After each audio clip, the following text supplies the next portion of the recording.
রাব্বি, জানাবেন যে সড়কপথে যাত্রী চাপ কতটা দেখা যাচ্ছে, যাত্রীরা কতটুকু সন্তোষ অসন্তোষ জানাচ্ছেন?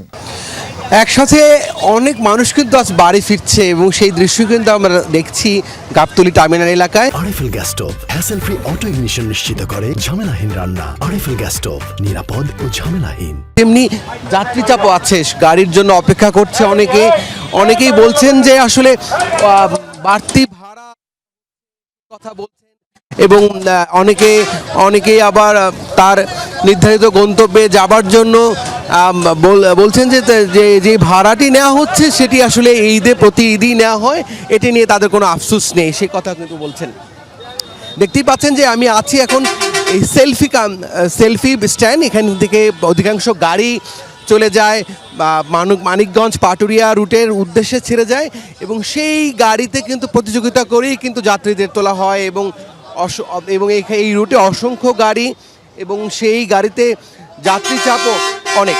একটু যদি বলতে চাই যে যারা যাত্রী আছেন তাদের কাছ থেকে একটু কথা শুনুন। আপনারা কি নির্ধারিত ভাড়া নিচ্ছেন কি? হ্যাঁ, আমাদের নির্ধারিত ভাড়াই, যেটা ভাড়া হচ্ছে সেটা নির্ধারিত ভাড়া। 200 টাকা করেই তো, তাই 200 টাকা করে ভাড়া। 200 টাকা ভাড়ার কথাই বলছেন। আপনারা কি গাড়ির জন্য অপেক্ষা করছেন নাকি পেয়েছেন? হ্যাঁ, গাড়ির জন্য অপেক্ষা নাকি? না পেয়েছি। ভাড়া কি বেশি? না ভাড়া ঠিক ঠিক আছে, হ্যাঁ। 200 টাকা করেই তো নেয় না? হ্যাঁ। শুনছিলেন আসলে এই রুটের যত গাড়িগুলো আছে, যেগুলো মানিকগঞ্জ পাটুরিয়া এবং এই রুটের গাড়িগুলোতে 200 টাকা, অন্যান্য সিজনেও একই ভাড়া, সেই কথাই কিন্তু বলছে যাত্রীরাও, সে কথা জানিয়েছে। তেমনি বাসের যারা মালিক আছেন, চালক আছেন, শ্রমিক আছেন, তারাও কিন্তু এই কথাটিই বলছেন। ঈদ এলে যে বাড়তি ভাড়ার বিষয়টি, সেটি আসলে কঠোর মনিটরিংয়ের কারণে এখন নিতে পারছে না, তবে এখনও যেহেতু আরও সময় আছে ঈদের ঠিক আগ মুহূর্তে সেই চেষ্টাটি তারা করবেন বলে আমরা একটু সেলফিতে উঠতে চাই এবং কথা বলতে চাই। ভাড়া যেটি নেওয়া হচ্ছে সেটি ঠিক আছে কিনা? ঠিক আছে।